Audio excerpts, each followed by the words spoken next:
Bonjour aux abonnés, bonjour à ceux qui suivent cette chaîne, à ceux qui sont curieux, et après tout, même à ceux qui sont tombés dessus par hasard. En effet, je ne suis pas très assidue sur le contenu de cette chaîne.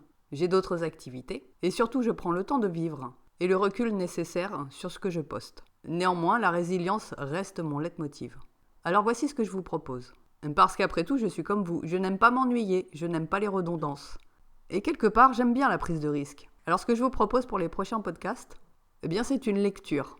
Une lecture d'un texte que j'ai écrit, un roman initiatique plus exactement, dont j'ai choisi de ne pas laisser le bénéfice à un quelconque éditeur. Ou du moins pas avant de le faire découvrir. Lorsqu'on est résilient, on est de fait très pragmatique. Et très réaliste également. À de rares exceptions près, un auteur et un créateur ne tirent jamais bénéfice de sa production. Ce sont les intermédiaires qui en profitent. Ainsi, comme je n'ai rien à gagner ni à perdre non plus, eh bien, pour une fois, on va faire du direct. Et en plus, du direct gratuit. Après tout, plus on est nombreux à pratiquer la résilience, au plus vite on pourra passer à autre chose sur la Terre. Bien, alors assez de blabla et passons à notre lecture. Le roman s'intitule Le secret du phénix. Et l'auteur, Aurore Griffon, eh bien c'est moi. Chapitre 1. Félicien. Il était déjà plus de minuit ce soir-là, lorsque Félicien se décida enfin à sortir la poubelle. Le camion Ben devait passer vers 5h du matin. Félicien n'aimait pas commencer une nouvelle semaine en sachant qu'un sac poubelle plein pouvait se trouver dans la maison. Il avait acquis cette habitude de penser qu'une nouvelle semaine devait toujours commencer dans une maison propre et bien rangée. C'était sa façon à lui de dire qu'une nouvelle semaine était une nouvelle page blanche de sa vie. Pour recommencer à zéro, l'esprit frais, il fallait effacer et entériner les souvenirs passés.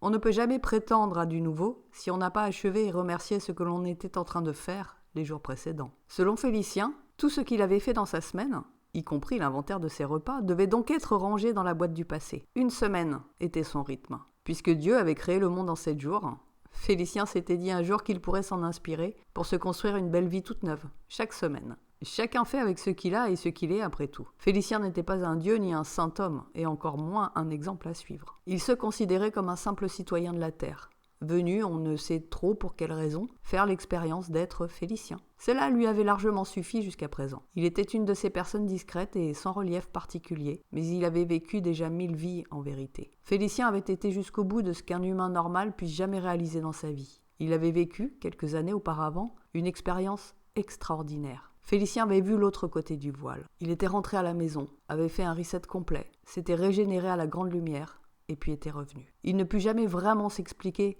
ni comment cela lui était arrivé, ni pourquoi. Il savait juste qu'il avait vécu cette expérience à la suite d'un immense ras-le-bol de tout.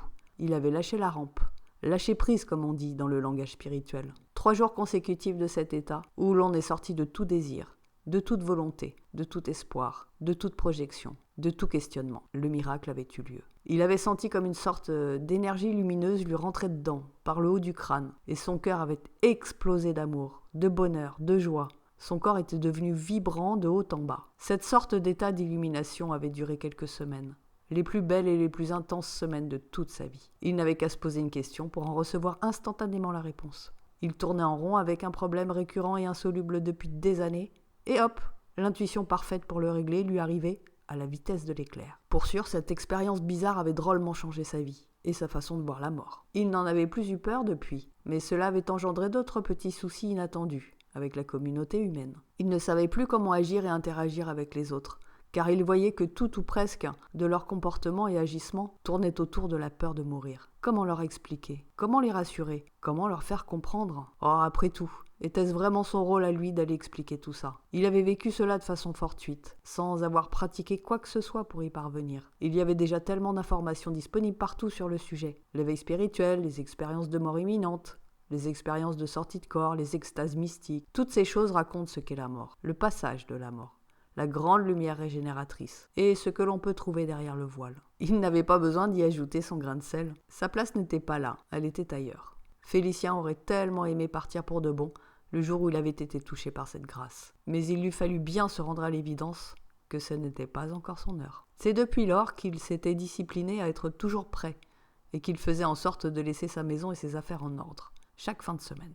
Un rythme quotidien aurait été de la maniaquerie et Félicien n'était pas un type de nature à être discipliné et carré. Un reset chaque semaine, c'était le mieux qu'il puisse faire. L'air déjà frais de cette nuit d'automne l'avait fait frissonner, mais la tâche était accomplie. Le passé était dans la benne. Félicien allait pouvoir prendre sa douche et aller se coucher maintenant, l'esprit libéré. C'est idiot, se dit-il à lui-même. Il suffit d'une action aussi banale que de jeter ses déchets et de prendre une bonne douche pour se sentir à nouveau disponible. Les actes du quotidien ne seraient-ils pas magiques finalement? S'ils le sont, eh bien ce n'est que dans leur symbolique. Assez rapidement, Félicien se retrouva lové sous la couette, avec son vieux chat pelotonné et ronronnant contre lui. Un bon gros matou vaut largement une berceuse. La nuit fut courte cependant. À 4 heures pétantes, Félicien fit un bond dans son lit. Son cœur battait à lui sortir de la poitrine. Une voix forte et affirmée venait de résonner dans sa tête. « Félicien, tu es libre? Tu as enfin trouvé ta clé. Bouge-toi les fesses maintenant. » Oh, ça y est, je suis fou, ou alors c'est un cauchemar. Oui, c'est ça, un rêve bizarre. « Mais non, triple buse, je suis ton guide. Tu ne te souviens pas de moi ?» Félicien avec un air de défiance. « Ah pardon, je pensais que c'était toi qui m'avais oublié depuis le temps. Tu m'as bien laissé tomber depuis ma période spirituelle. Moi non plus, je ne pensais plus à toi. » S'ensuit un silence de mécontentement. « Bien sûr que je t'ai pas oublié. Mais c'est la première fois que tu me fais un coup pareil. Me hurler dans les oreilles en plein sommeil. Tu sais pas que les humains peuvent faire des crises cardiaques. Allez, arrête de faire ta pleureuse. J'ai trouvé le bon moment pour que tu m'entendes. C'est tout. Mais qu'est-ce que tu veux en fait? T'as intérêt d'avoir une bonne raison. Rien. Juste t'annoncer la bonne nouvelle. C'est bon, tu es prêt. Tu vas pouvoir prendre ta vraie place. Tu as la clé de ta liberté, ton Graal, ta pierre philosophale. Non mais je rêve, j'y crois pas. Ce que tu me racontes n'a aucun sens, j'y comprends rien. Tu peux développer avant que je me rendorme? Parce que là, vois-tu, on est en plein milieu de la nuit et nous, les humains, la nuit, on dort. Toujours aussi ronchant à ce que je vois. Tu n'avais pas fait le vœu d'être magicien de la vie par hasard? Un magicien tout court, tu veux dire? Oui, mais ça, c'était un rêve de gosse. Il y a longtemps que j'ai compris que ça n'était pas possible ici. Détrompe-toi, d'abord c'est possible. Et ensuite, aucun vœu formulé avec le cœur ne part à la poubelle. C'était marqué dans ton contrat de toute façon. Tu ne veux plus? Là, comment te dire, tu me prends un peu au dépourvu. Et puis tu me prends aussi pour un idiot. Je ne vois pas comment cela pourrait être possible. Je ne suis pas Harry Potter, au cas où tu l'aurais pas remarqué. Ça n'a jamais marché. Je sais que tes parents n'étaient pas vraiment des gentilles personnes. Ça c'est le moins qu'on puisse dire. Ils étaient infects, odieux et méchants, et le sont probablement restés d'ailleurs. Bon, mais regarde sur mon front. Il y a marqué Félicien. Félicien Parangon, 46 ans, célibataire, sans enfant, imprimeur et peintre du dimanche.